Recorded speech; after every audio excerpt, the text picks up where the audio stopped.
திருவள்ளூர் மாவட்டம் கும்மிடிப்பூண்டியை அடுத்த ராமச்சந்திராபுரத்தில் கஞ்சா போதை கும்பல் ஒன்று 6 பேரை சரமாரியாக அரிவாளால் வெட்டியுள்ளது.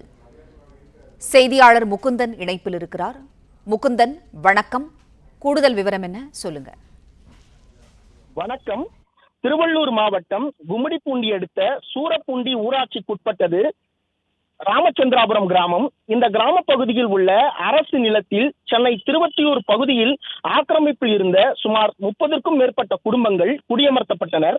இந்நிலையில் இன்று கொத்தனார் வேலை செய்யும் ஹரி என்ற இளைஞர் வள்ளலார் பகுதியில் உள்ள கடைக்கு சென்றபோது அங்கிருந்த 5 பேர் கொண்ட மர்ம கும்பல் அரிவாளை காட்டி செல்போனை பிடுங்கிக் கொண்டதாக கூறப்படுகிறது.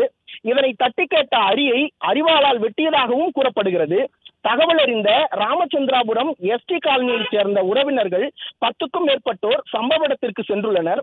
அவர்களை வழிமறுத்த 5 பேர் கொண்ட மர்ம கும்பல் அதே பகுதியைச் சேர்ந்த வெங்கடேசன், ரவி, பாலாஜி, கஸ்தூரி ஐயா, வெங்கடேசன் உள்ளிட்ட 6 பேரை அரிவாளால் சரமாரியாக தலை, கை, கால், கழுத்து உள்ளிட்ட பகுதிகளில் வெட்டியுள்ளனர். அவர்களை மீட்ட அக்கம் பக்கத்தினர் கும்மிடிப்பூண்டி கோட்டக்கரை அரசு மருத்துவமனையில் அவசர சிகிச்சைக்காக அனுமதித்து பின்னர் மேல் சிகிச்சைக்காக சென்னை ஸ்டான்லி மருத்துவமனைக்கு அனுப்பி வைக்கப்பட்டுள்ளனர். வெட்டுப்பட்டவர்களில் 3 பேர் தலை உள்ளிட்ட பகுதிகளில் பலத்த காயங்களுடன் உயிருக்கு ஆபத்தான நிலையில் அழைத்து செல்லப்பட்டிருப்பது குறிப்பிடத்தக்கது.